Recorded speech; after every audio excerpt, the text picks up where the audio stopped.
Hello guys, எப்படி இருக்கீங்க எல்லாரும்? ஹோப் நல்லா இருப்பீங்க. இன்னைக்கு நான் ஆஃபீஸ் போகலங்க, கொஞ்சம் ஹெல்த் இஷ்யூ இருந்தது. ஸோ நான் லஞ்ச் லேட்டாக தான் ப்ரிப்பேர் பண்ணேன். இன்னைக்கு நான் வெண்டைக்காய் பண்ணலான்னு வெண்டைக்காய் வாஷ் பண்ணி இந்த மாதிரி டவலில் நான் ஃபேனில் நான் உலர்த்திடுவேன். நெக்ஸ்ட் நான் அரிசி மட்டும் ஊற வச்சுட்டு நான் கொஞ்ச நேரம் போய் ரெஸ்ட் எடுக்கலான்னு போயிட்டு வரதுக்குள்ளே என் ஹஸ்பண்ட் வெண்டைக்காய் இந்த மாதிரி பச்சடி பண்ணிட்டாங்க. ஆக்சுவலாக எனக்கு பிளான் நான் லெமன் வித்து வெண்டைக்காய் புளிக்கூட்டு தான் பிளான் பண்ணியிருந்தேன். ஸோ நான் அதே வெண்டைக்காயில் அகைன் புளிக்கூட்டு பண்ணுறதுக்கு ஸ்டார்ட் பண்ணிட்டேன். ஒரு வானலில் வெங்காயம் அப்புறம் பச்சை மிளகாய் போட்டு நல்லா வதக்கி எடுத்துக்கணும், ப்ரௌன் கலர் வர வரைக்கும். அதுக்கப்புறம் தக்காளி, அப்புறம் கொஞ்சமாக மிளகாப்பொடி, வீட்டு மிளகாப்பொடி தான் நான் போட்டுக்கிட்டேன்.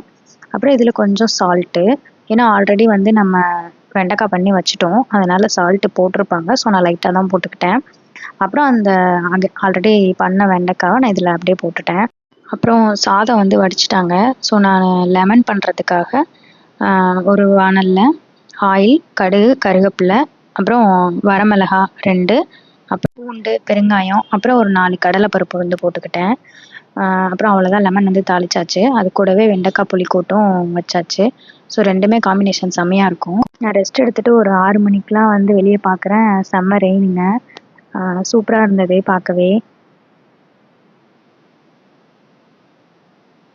நெக்ஸ்ட்டு நான் போய் ஃப்ரெஷ்ஷப் ஆகிட்டு வந்துட்டேன்.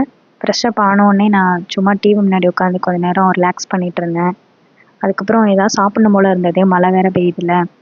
அன்னைக்கு பன்னீர் பராத்தா செஞ்சது போக ரிமைனிங் பன்னீர் இருந்ததில்ல, அதை நான் கொஞ்சம் எடுத்து க்யூப்பாக கட் பண்ணிக்கிட்டேன். அது ஒன்றும் இல்லை, தோசைக்கல்லில் நெய் ஊற்றி 2 சைடும் சாட்டே பண்ணி எடுத்துக்கிட்டேன். அதில் லைட்டாக சால்ட்டு போட்டு நான் அதை அப்படியே சாப்பிட்ருவேன். அது எனக்கு ரொம்பவே பிடிக்கும், அதான் சாப்பிட்டுட்டு இருந்தேன். நெக்ஸ்ட்டு நான் டின்னருமே சாப்பிட்டுட்டேன். இன்னைக்கு தோசை, அப்புறம் நேற்று ரிமைனிங் இருந்த அந்த சட்னி தான் எடுத்துக்கிட்டேன். ஆஸ் யூஷுவல் நான் கோம் பண்ணிவிட்டு தூங்க போயிட்டேன். அவ்வளோதான், பாய்.